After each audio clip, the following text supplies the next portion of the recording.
The following is a demonstration of how to enter metadata to your video evidence using the AXON View app when your video has no case number, no citation number, and in some cases, no CAD number. An example of when you wouldn't have a CAD number could be during training or starting to record during a consensual contact that turned out not to require a law enforcement action. Start by putting your body-worn camera into the pairing mode. Find the AXON View app on your department-issued smartphone and click on it. Once your phone pairs with your camera, you will see your videos populate on the screen. Select the video you want to tag and click on it. The ID field will always be left blank.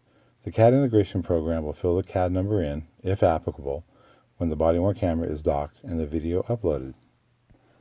In the title field, type no ink number. Include a brief description such as consensual contact. Once again, no radio codes, backslashes, or symbols, with the exception of the number symbol or hashtag after no ink.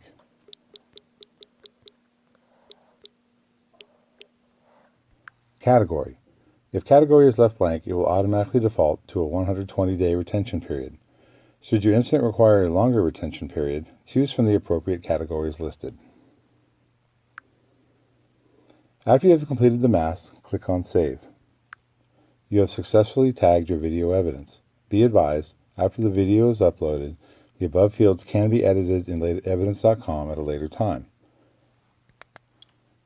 Reminder, if you have failed to tag your videos before docking your camera, or have tagged them incorrectly, you are required to log into evidence.com and make any necessary changes. This will ensure that your video evidence is in compliance with department policy.